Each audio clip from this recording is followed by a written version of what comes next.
우리 함께 하나님 말씀 보도록 하겠습니다. 레위기 1장 말씀 1절부터 17절 말씀을 제가 읽어드리겠습니다. 주님께서 모세를 회막으로 부르시고 그에게 말씀하셨다. 이스라엘 자손에게 말하여라. 너는 그들에게 다음과 같이 일러라. 너희 가운데서 짐승을 잡아서 나 주에게 제물을 바치는 사람은 누구든지 소나 양을 제물로 바쳐라. 바치는 제물이 소를 번제물로 바치는 것이면 흠 없는 수컷을 골라서 회막 어귀에서 바치되 나 주가 그것을 기꺼이 받게 하여라. 제물을 가져온 사람은 번제물의 머리 위에 자기의 손을 얹어야 한다. 그래야만 그것을 속지 않은 제물로 받으실 것이다. 그런 다음에 제물을 가져온 사람은 거기 주 앞에서 그 숫송아지를 잡아야 하고 아론의 혈통을 이어받은 제사장들은 그 피를 받아다가 회막 어귀에 있는 제단 둘레에 그 피를 뿌려야 한다. 제물을 가져온 사람이 그 번제물의 가죽을 벗기고 고기를 저며 놓으면 아론의 혈통을 이어받은 제사장들이 제단 위에 불을 피우고 그 불 위에 장작을 지피고 아론의 혈통을 이어받은 제사장들이 고기 저민 것과 그 머리와 기름기를 제단에서 불타는 장작 위에 버려 놓아야 한다. 제물을 가져온 사람이 내장과 다리를 물에 씻어주면 제사장은 그것을 모두 제단 위에다 놓고 불살라야 한다. 이것이 번제인데 이는 제물을 불에 태워서 그 향기로 나 주를 기쁘게 하는 살라 바치는 제사이다. 바치는 제물이 가축대 곧 양이나 염소 가운데서 골라서 번제로 바치는 것이면 흠 없는 수컷을 골라 제물로 바쳐야 한다. 제물을 가져온 사람은 그 제물을 주 앞 곧 제단 북쪽에서 잡아야 하고 아론의 혈통을 이어받은 제사장들은 제단 둘레에 그 피를 뿌려야 한다. 제물을 가져온 사람이 고기를 저미고 그 머리와 기름기를 베어 놓으면 제사장들 가운데서 한 사람이 그것들을 제단에서 불타는 장작 위에 버려 놓아야 한다. 제물을 가져온 사람이 내장과 다리를 물에 씻어 주면 제사장은 그것을 받아다가 모두 제단 위에서 불살라야 한다. 이것이 번제인데 이는 제물을 불에 태워서 그 향기로 나 주를 기쁘게 하는 살라 바치는 제사이다. 나 주에게 바치는 제물이 날짐승을 번제물로 바치는 것이면 그는 산 비둘기나 집 비둘기 새끼 가운데서 골라 제물로 바쳐야 한다. 제사장은 그 날짐승을 받아서 제단으로 가져가고 그 목을 비틀어서 머리를 자르고 그 머리는 제단에 불사르고 피는 제단 곁으로 흘려야 한다. 제물을 가져온 사람은 제물의 멱통과 그 안에 있는 오물을 떼어내서 제단 동쪽에 있는 잿더미에 버려야 한다. 그가 두 날개를 잡고 그 새의 몸을 찢어서 두 동강이 나지 않을 정도로 벌려 놓으면 제사장은 그것을 가져다가 제단에서 불타는 장작 위에 얹어서 불살라야 한다. 이것이 번제인데 이는 제물을 불에 태워서 그 향기로 나 주를 기쁘게 하는 살라 바치는 제사이다. 아멘. 3월 한 달 묵상 본문이 레위기죠. 레위기.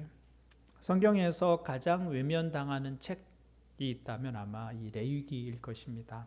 사람들은 레위기가 읽기 어려운 책이다. 그런 생각을 하고 있고 실제로 그렇습니다. 오늘 우리가 본문 1장을 읽었지만 이렇게 잘 정리돼서 기억에 남는 내용들이 아닙니다. 또 우리 시대와는 상당히 동떨어진 그런 문화적 또 역사적 상황을 우리가 이해해야만 이해할 수 있는 그런 본문이죠. 실제로 우리는 신앙생활을 하면서 레위기에서 말씀하고 있는 대로 행하지 않습니다. 레위기에서 명하고 있는 대로 제사를 드리지도 않고요. 레위기에서 금하고 있는 많은 음식들이 있는데도 우리는 그 음식들을 금하지 않습니다. 오히려 맛있게 잘 먹습니다.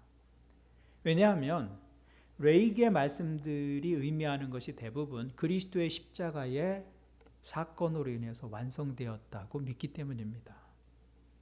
그래서 예수 그리스도의 십자가를 붙잡은 사람은 레위기의 제사나 율법의 명령들을 붙들고 살지는 않습니다. 그래서 레위기는 현대 그리스도인들에게는 거의 필요가 없는 책이 아닌가 그런 생각을 할 수도 있는 것이죠. 그러나 사실은 그렇지 않습니다. 지금도 경건한 유대인의 가정에서는 아이들이 자라면서 가장 먼저 배우는 성경이 창세기가 아니라 레위기라고 합니다. 왜냐하면 레위기는 죄인인 인간이 어떻게 하나님께 나갈 수 있는가 그것을 말씀하고 있기 때문입니다. 그래서 레위기는 한마디로 말하면 제사의 책이고 예배의 책입니다. 레위기에는 대표적인 제사 5가지가 기록되어 있습니다. 오늘 읽은 번제, 또 소제, 화목제, 속죄제, 속건제 이렇게 5개의 제사가 있는데요. 우리가 이 한 달 동안 이 5가지의 제사를 또 하나씩 살펴보면서 레위기에서 말하고 있는 이 제사가 현대를 사는 우리에게 어떤 의미가 있는가, 그것들을 함께 생각해 보려고 합니다. 오늘은 그 첫 번째 제사인 번제에 대해서 생각해 보겠는데요. 번제는, 이 번자는 태우다 그런 뜻입니다. 그래서 태우는 제사라고 말할 수 있는 게 번제지요. 드리는 제물은 소나 양이나 염소 그리고 비둘기를 제물로 드릴 수 있었습니다. 아마도 이 제물의 종류는 제물을 드리는 사람의 형편에 따라서 결정되었을 것이다 라고 생각을 합니다. 그래서 재산이 넉넉한 사람은 소, 그보다 못한 사람은 양이나 염소, 그리고 아주 힘든 사람은, 경제적으로 아주 힘든 사람은 비둘기를 드릴 수가 있었습니다. 그래서 각 사람마다 드리는 제물은 달랐죠. 그렇지만 그 절차나 형식은 거의 동일했던 것을 보게 됩니다. 그 형식을 보면 먼저 제물을 드리려는 사람은 흠 없는 것을 골라야 했어요. 흠 없는 것. 그리고 그 제물의 머리에 안수를 합니다. 이 머리에 손을 얹고 안수를 하는 것은 나의 죄가 이 동물에게 전가된다, 넘겨진다 그런 뜻입니다. 그래서 이 제물이 자기를 대신해서 죽는다는 사실을 상징적으로 보여주는 행동인 것이죠. 안수한 후에 이 제물을 잡아서 그 피를 제사장에게 주면 제사장은 그 피를 제단 사면에 뿌리게 됩니다. 그 다음에 제사를 드리는 사람이 제물의 각 부위를 분리해서 그 모든 부위를 제단 위에 올려놓고 이제 불로 사르는 제사죠. 이것이 이제 번제의 하이라이트입니다. 깨끗하게 정리해 놓은 제물을 모두 불로 태우는 것. 그래서 이 번제를 다른 말로는 화제라고 불렀습니다. 불로 태운다 그런 말이에요. 그 제물을 불로 태울 때 연기와 냄새가 위로 올라가잖아요. 그것이 바로 하나님께 상달된다, 그렇게 생각했던 것이죠. 그런데 이 제물, 이 번제를 드리는 과정 속엔 우리가 매주 드리고 있는 우리의 예배에 관해서 아주 중요한 교훈을 담고 있다, 그렇게 생각합니다. 첫 번째는 번제를 드리기 위해서 첫 번째 해야 될 게 무엇이었느냐면 흠 없는 제물을 골라야 했다는 것입니다. 흠 없는 제물. 3절을 보십시오. 바치는 제물이 소를 번제물로 바치는 것이면 흠 없는 수컷을 골라서 회막 어귀에서 바치되 나 주가 그것을 기꺼이 받게 하여라. 번제로 드릴 수 있는 제물은 여러 가지가 있었어요. 소, 양이나 염소, 또 비둘기. 번제물의 종류는 달랐습니다. 사람마다. 그렇지만 공통적으로 요구되는 사항이 있었습니다. 그것은 흠 없는 제물을 드리라는 것이었어요. 흠 없는 제물. 우리가 여기서 생각해야 할 것은 소나 양이나 염소나 비둘기를 드릴 수 있다고 말씀하면서 흠 없는 것을 드려라고 말씀하신 것입니다. 그러니까 제사는 제물의 종류가 중요한 것이 아니라 흠 없는 것을 고르는 사람의 마음이 중요하다고 말씀하고 있는 것이죠. 하나님께서 제물을 선택할 수 있도록 하신 것은 가난한 사람들을 위한 배려였습니다. 그래서 사람마다 제물의 종류는 달랐습니다. 그러나 중요한 것은 제물의 효과는 동일했다는 것입니다. 소가 비둘기보다 나은 제물이라고 성경은 말하고 있지 않아요. 유일한 조건은 흠이 없는 것이어야 한다라는 것이었습니다. 하나님은 제물을 형편에 따라서 선택하게 하심으로 가난한 사람이든 부유한 사람이든 누구나 하나님의 은혜를 누리도록 하신 것입니다. 그래서 하나님은 모두에게 똑같은 제물을 요구하지 않으셨어요. 능력에 따라서 소를 드릴 수 있는 사람도 있었고 비둘기를 드릴 수밖에 없는 사람도 있었다는 것이죠. 하나님은 그 제물 자체에 대해서 문제를 삼지 않으셨습니다. 그렇다고 소를 드릴 수 있는 사람이 비둘기를 드린다면 그것이 진정한 제사라고 말할 수 있을까? 그런 생각도 해볼 수 있겠죠. 저는 그렇게 생각하지 않습니다. 소를 드릴 수 있는 사람이 마음을 다해서 비둘기를 드린다. 그것은 하나님께 인색한 것이 될 것입니다. 인색한 것. 제물로 소를 드릴 수도 있고 양이나 염소를 드릴 수도 있고 비둘기를 드릴 수도 있습니다. 부자의 경우는 이 세 가지 제물을 다 어떤 것이든 드릴 수 있는 것이죠. 그런데 비둘기도 괜찮다고 했으니까 나는 그 중에서 비둘기를 드리겠다. 마음과 정성이 중요하다고 말씀하셨으니까 나는 이 세 가지 종류 중에서 비둘기를 마음을 다해서 드리겠다. 그것은 말이 되지 않습니다. 부자가 비둘기를 드리면서 마음과 정성을 다했다고 말할 수는 없을 것입니다. 그러면 어떤 사람은 소를 드리고 어떤 사람은 양을 드리고 어떤 사람은 비둘기를 드려도 되는가? 저는 그 기준이 어느 정도 정해져 있었을 것이다 라는 생각을 합니다. 그것을 어떻게 알 수 있느냐면 말라기서에 보면 하나님께서 제사 드리러 오는 사람들을 책망하는 내용이 나오는데요. 하나님께서 이렇게 책망하세요. 너희가 눈먼 것, 저는 것, 병든 것을 가지고 와서 나에게 제사하는데 나는 그런 제물을 원치 않는다. 너희가 너희 상전에게 눈먼 소를 드려봐라. 선물로. 너희 상전인들 그것을 기쁘게 받을 수 있겠느냐? 그런데 그런 것을 나에게 제사한다고 가져오니 차라리 나는 너희가 저 성전문을 닫아버렸으면 좋겠다. 이렇게 말씀하시는 것을 볼 수 있습니다. 왜 사람들이 눈먼 소를 가져갔을까요? 차라리 그 눈먼 소를 팔아서 온전한 양을 가져가면 더 낫지 않을까요? 아니면 그 눈먼 소를 팔아서 온전한 비둘기를 가져가면 그게 온전한 제사가 되지 않았겠어요? 그런데 굳이 눈먼 소를 가져가야 했던 이유가 무엇인가? 그것은 어떤 사람은 소를 드려야만 하는 그런 기준이 있었기 때문이라고 생각할 수 있는 것이죠. 아마도 그것이 그들의 11조가 기준이 될 수도 있었을 것이고 소나 양 떼의 규모에 따라서 또 결정되었을 수도 있었겠다.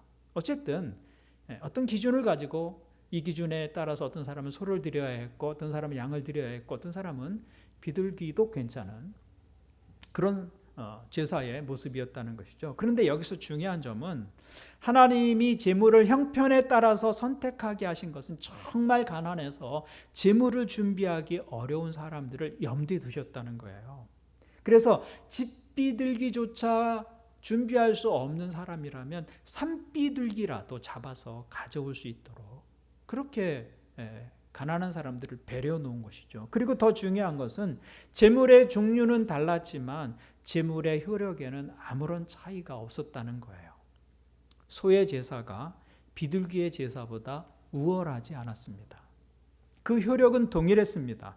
부자의 제물을 가난한 사람들의 제물보다 더 귀하게 보시거나 가난한 사람들의 작은 제물을 무시하지 않으셨습니다. 하나님은 두 제물을 모두 기쁘게 받으셨어요. 부자의 제물도 기쁘게 받으셨고 가난한 사람의 제물도 기쁘게 받으셨습니다. 그런데 거기에는 하나의 조건이 있었죠. 그 조건이 무엇이었습니까? 흠 없는 것을 드려라. 흠 없는 것. 하나님은 제물을 선택할 그 선택권을 예배자에게 주셨어요. 하지만 어떻게 드려야 하는지 그 방법에 대해서는 하나님께서 지정해 주셨어요. 그것은 흠 없는 것을 드려야 한다는 것이었습니다. 여기 흠이 없다는 말은 최선의 것을 의미하는 것이죠. 최선의 것. 그래서 사람이 제물을 바치기 전에 흠이 있는지 없는지를 면밀하게 살펴보아야만 했어요.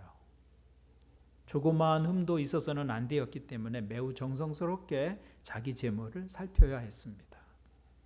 이것은 바른 제사를 드리기 위해서는 반드시 준비 단계가 선행되어져야 한다는 것을 말하고 있는 것이죠. 그러니까 예배는 준비된 마음으로 드려져야 한다는 것을 말씀하고 있는 것입니다. 준비하는 마음 없이 드리는 예배가 흠 없는 예배가 될 수는 없는 것이죠. 우리가 주일에 예배하죠. 토요일 밤에 다음 날 드릴 흠 없는 예배를 위해서 적당한 시간에 잠자리에 드는 사람의 예배와 밤늦도록 시간을 보내고 피곤해 지치고 힘든 육체를 억지로 끌고 와서 드리는 사람의 예배가 결코 동일할 수는 없을 것입니다. 주일날 예배당에 조금 일찍 나와서 기도하고 성경을 묵상하면서 예배를 준비하는 사람의 예배와 허겁지겁 가쁜 숨으로 예배를 시작하는 사람의 예배가 동일할 수는 없을 거예요. 그죠? 그러므로 예배는 준비된 마음으로 드려야 한다는 것입니다. 그래서 예배는 예배당에서 시작되는 게 아닙니다. 흠 없는 제물을 고르는 그 순간부터 제사가 시작되는 것처럼 참된 예배는 예배당에 오기 전에 그 예배를 준비하는 그 순간부터 그 예배는 시작되고 있는 것이죠. 그러므로 여러분의 예배의 모습 가운데 준비하는 모습이 있기를 바랍니다. 지금까지 여러분이 어떠한 예배를 드리셨든지 이제부터는 준비된 예배를 드리도록 해야 할 것입니다. 하나님께 준비된 마음, 준비된 시간을 드리는 것이죠. 그것이 하나님을 높이는 예배의 모습입니다. 그래서 예배에 맞게 내 삶의 스케줄을 조정하는 것. 주일에 예배를 드려야 하니까 일은 이렇게 정리하고 시간을 이렇게 스케줄을 잡는 것. 그것이 참된 예배의 첫걸음인 것이죠. 첫걸음. 주일을 지키는 것이 중요한 이유는 바로 이것 때문입니다. 주일을 지키려는 노력은 하나님을 내 삶의 중심에 놓으려는 노력이기 때문입니다. 예배에 맞게 내 삶의 스케줄을 조정하려는 그 노력은 하나님을 내 삶의 중심에 놓으려고 하는 삶의 출발이 되는 것이죠. 그래서 예배가 중요한 것입니다. 저는 여러분들이 하나님께서 받으시는 흠 없는 예배를 드리는 분들이 되기를 바랍니다. 준비된 마음, 준비된 시간. 여러분 그것을 생각하세요. 예배를 드리려고 계획할 때 준비된 마음, 준비된 시간. 그것이 하나님이 온전히 받으시는 흠 없는 예배다. 그것이 번제의 정신인 것입니다. 번제의 정신 속에 담긴 예배의 본질 두 번째는 예배는 회개로부터 시작된다는 거예요. 예배는 회개로부터 시작된다. 4절을 보십시오. 제물을 가져온 사람은 번제물의 머리 위에 자기 손을 얹어야 한다. 그래야만 그것을 속지 않은 제물로 받으실 것이다. 흠 없는 제물을 준비한 후에 그 제사를 드리는 사람이 그 제물을 가져와서 그 제물의 머리에 손을 얹어야 했어요. 이것을 안수라고 합니다. 안수는 손을 얹는다 그런 말입니다. 제사를 드리는 자는 제물로 바치는 짐승의 머리에 자기의 손을 얹습니다. 그리고 자신의 죄를 하나님께 고하는 것이죠. 그러면 그 순간 자기의 죄는 손을 얹은 짐승에게로 전가되는 것입니다.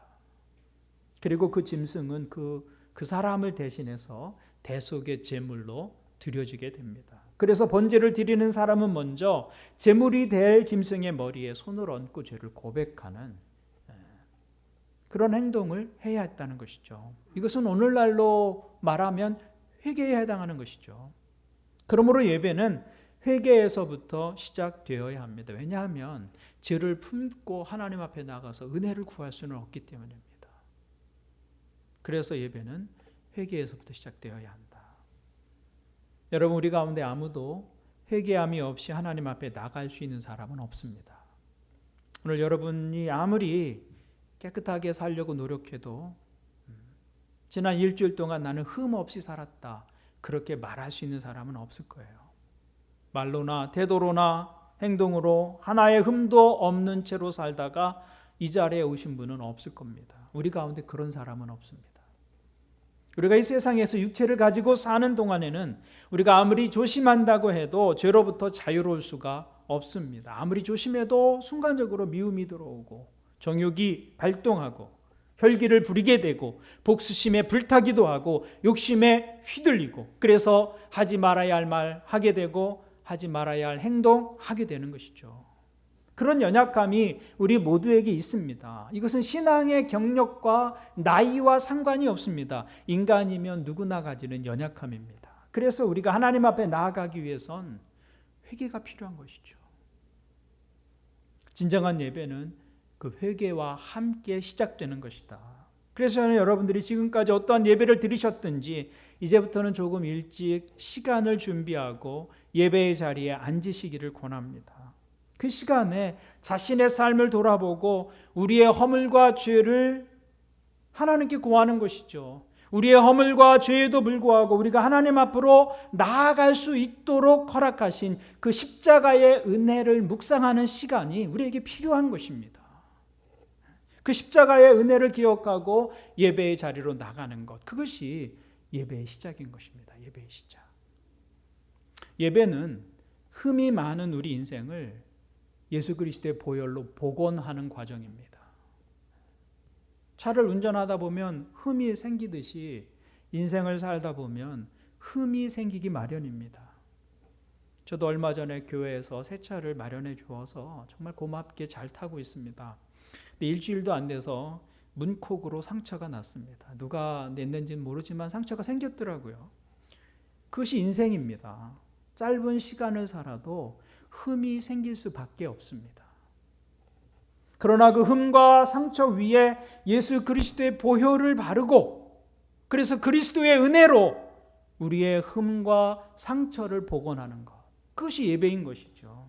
그때 우리의 영혼의 회복이 일어나는 것입니다. 그것이 진정으로 우리가 예배할 때 일어나는 일입니다. 그러므로 여러분 예배할 때 이런 은혜를 경험하는 시간들이 되기를 바랍니다. 그러기 위해서 예배는 회개와 함께 시작되어지는 것이다. 그리고 그 제물을 머리에 안수한 후에 그 제물을 잡죠. 왜 그 제물이 죽어야 합니까? 죄의 싹은 사망이기 때문입니다. 제사를 드리려고 하는 그 사람의 죄를 소나 염소나 양이나 비둘기에게 전가시키고 그 제물을 잡음으로써 그 제물이 이 사람이 받을 형벌을 대신하는 것이죠. 그것이 제사의 기능이었습니다. 그리고 이것은 예수 그리스도의 십자가의 죽음을 예표하는 상징이었습니다. 예수 그리스도의 십자가 위에서의 죽으심이 어떤 죽음인지 그 죽음의 의미를 제사가 이야기해 주고 있는 것이죠. 예수님은 죄가 없으신 분이셨습니다. 그런데 예수님께서 이 제물들처럼 우리의 죄를 짊어지시고 십자가 위에서 우리 대신 죽으셨어요. 그래서 그 십자가의 사건을 가르쳐서 영원한 제사라고 부르는 것입니다. 영원한 제사. 십자가로 인한 죄 용서함의 효력이 구약의 제사들처럼 한 번에 그치는 것이 아니라 영원히 지속되기 때문에 그리스도의 십자가의 사건을 영단번의 제사다. 영원한 단번의 제사다. 이렇게 표현하고 있는 것이죠. 당시 이스라엘 백성들은 하나님께 나올 때마다 소나 양이나 비둘기를 가져와야 했습니다. 그러나 믿는 우리는 예수 그리스도의 그 한 번의 십자가의 희생으로 인해서 그 효력이 영원히 지속되는 것입니다. 그래서 오늘 우리는 제물을 드리는 희생의 제사를 더 이상 드리지 않게 된 것이죠. 그 대신 우리는 예배로 나올 때마다 또한 우리의 삶에서 우리의 죄가 생각날 때에 십자가 앞으로 달려가는 것입니다. 우리의 죄를 고백하고 회개함으로 우리의 죄를 누구에게 전가시키는 거예요? 영원한 제물이 되신 예수 그리스도에게 전가하는 것이죠. 그것이 오늘날 우리의 번제입니다. 그래서 여러분 예배 자리에 조금 일찍 나오시기를 바랍니다. 온라인으로 예배하실지라도 일찍 자리에 앉는 것입니다. 그리고 마치 제물에 손을 얹고 죄를 전가하기 위해서 안수하듯이 우리 자신을 돌아보고 우리 인생의 상처와 잘못과 허물 위에 예수 그리스도의 보혈을 바르는 그런 시간을 갖는 거예요. 삶을 돌아보면서. 그러면 그 흠과 상처가 치유되어지고 감추어집니다. 우리 영혼의 회복이 일어나는 것이죠. 오늘 여러분이 드리는 예배가 그런 예배가 되기를 주님의 이름으로 권면을 드립니다. 번제를 통해서 배우는 예배의 본질 세 번째는 진정한 예배는 하나님께 남김없이 드리는 것이다. 번제를 드리는 마지막 방법은 바쳐진 제물을 하나도 남김없이 다 불사르는 것이었습니다. 구절을 보십시오. 제사장은 그것을 모두 제단 위에다 놓고 불살라야 한다. 이것이 번제인데 이는 제물을 불에 태워서 그 향기로 나주를 기쁘게 하는 살라 바치는 제사이다. 하나님께서 받으시는 번제의 제사가 되기 위해서는 제물의 전부를 불살라야 했다는 것입니다. 이것이 의미하는 것은 전적인 헌신을 의미하는 것이죠. 진정한 예배는 우리 자신을 온전히 하나님께 드리는 것을 의미합니다.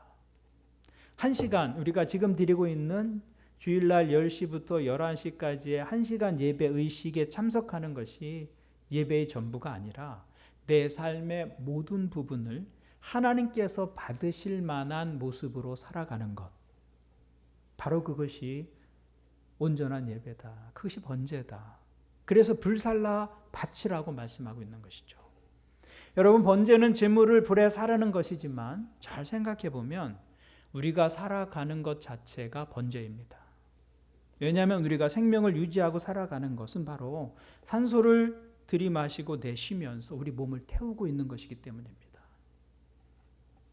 산소가 우리 몸의 탄수화물과 지방과 같은 에너지원을 태워야 우리가 체온을 유지할 수 있고 활동할 수 있고 살아갈 수 있게 되는 것이죠.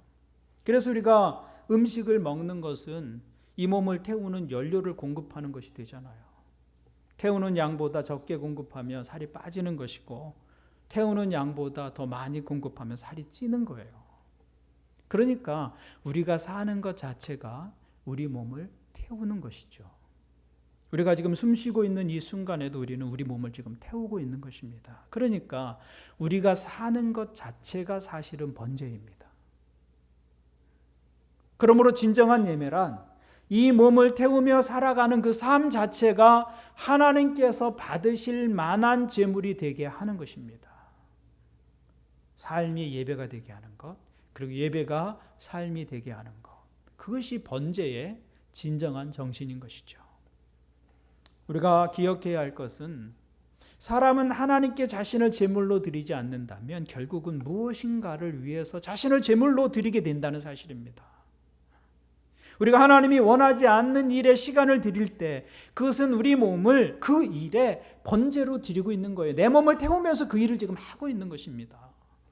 악하고 못된 일에 몰두할 때 우리는 그 악한 일에 자신을 번제로 드리고 있는 것입니다.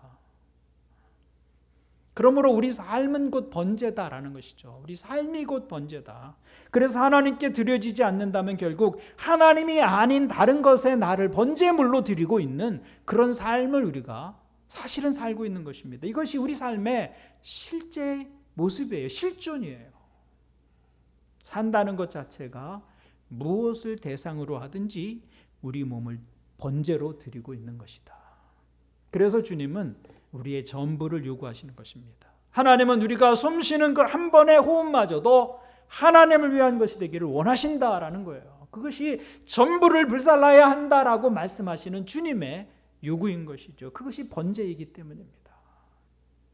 근데 이 말을 오해하지는 마십시오. 우리가 매 순간 한 번의 호흡이라도 하나님의 것이 되어야 한다는 것이 매 순간을 종교적인 일에 몰두해야 된다, 그런 말이 아닙니다. 성경을 끼고 살아야 한다, 매일 교회 안에서 살아야 한다, 그런 말을 하고 있는 거 아닙니다. 이것은 우리 삶의 방향성에 관한 것입니다. 방향성.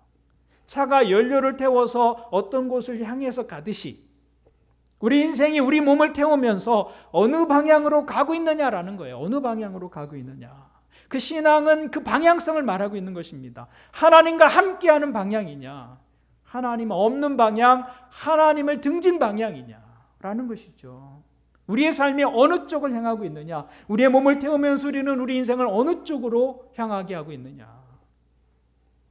신앙의 일관성을 유지하면서 살아가고 있느냐, 그것을 말씀하고 있는 것입니다. 그것이 중요한 것이죠. 그것이 온전한 예배의 모습이고 오늘날 우리가 붙잡아야 할 번제의 정신이다라는 것입니다. 오늘 5가지 제사 가운데서 첫 번째 제사, 번제를 생각해 보았습니다. 번제는 전체를 드리는 제사입니다. 남김없이 드리는 것입니다. 그러므로 저는 오늘 여러분들에게 권면합니다. 여러분의 삶의 전부를 드리는 신앙인들이 되시기를 바랍니다. 남겨두지 마십시오. 어느 때든지 어느 장소에서든지 누구에게든지 무슨 일을 하든지 무슨 말을 하든지 그리스도인으로 살아가는 것입니다. 그리스도인으로.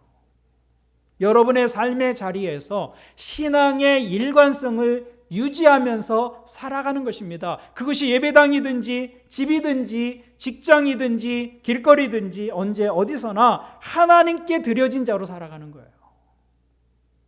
그것이 번제인 것이죠.